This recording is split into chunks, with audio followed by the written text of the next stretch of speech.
Nous sommes toujours ensemble dans la nuit du climat et nous allons maintenant aborder les questions urbaines. Ces questions urbaines sont extrêmement importantes car c'est effectivement en ville que les problèmes de transport, les problèmes d'habitat, de déposte, les plus émetteurs de gaz à effet de serre se posent. Alors la question est simple, allons-nous inventer ensemble une nouvelle manière de vivre la ville, plus écologique, plus compatible avec les enjeux du développement durable?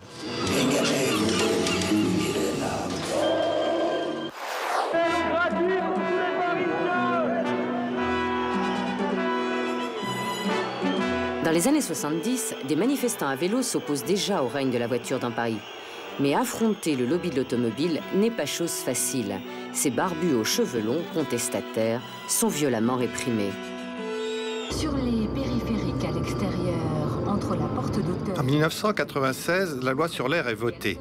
Depuis, les systèmes de surveillance de la qualité de l'air donnent une idée précise de ce que nous respirons.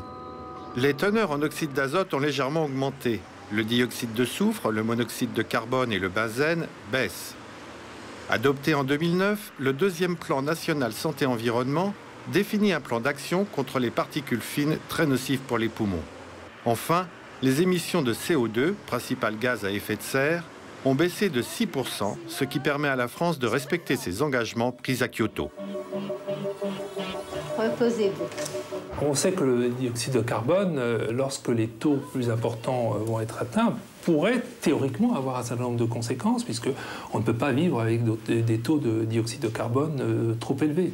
On ne connaît pas très précisément les niveaux à partir desquels la population serait en danger, mais ce qu'on sait très certainement, c'est que plus on va avoir des taux de dioxyde de carbone qui vont augmenter, plus on peut s'attendre finalement à avoir des conséquences sur la santé sans qu'on puisse véritablement aujourd'hui les prévoir avec certitude.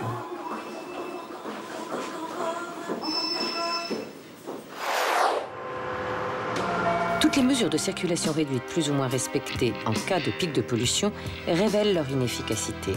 Alors, pour limiter sérieusement la circulation automobile en ville et donc la pollution, on s'oriente vers des mesures sur le long terme qui nécessitent des financements durables. On avait jusqu'ici 3 types de mesures pour bouter la voiture hors la ville. Faire payer très cher le stationnement, interdire le centre aux voitures particulières des non-résidents ou modifier durablement les plans de circulation. Selon qu'il s'agisse de mégalopoles comme Londres ou Paris, ou d'une agglomération de quelques centaines de milliers d'habitants comme Montpellier, la réponse sera différente. Londres a adopté le 3 février 2003 une mesure inédite.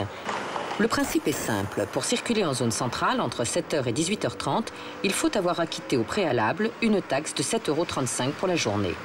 Des caméras filment les plaques minéralogiques à l'entrée. Ceux qui n'ont pas acquitté la taxe devront payer une forte amende. Nous avons soutenu le système de péage. Nous sommes heureux que cela marche. Cela a eu un effet positif dans le centre de Londres. Jenny Betts est une des 40 permanentes du bureau de l'association écologiste Les Amis de la Terre. Aujourd'hui, la réflexion s'y poursuit sur les transports dans toute la conurbation.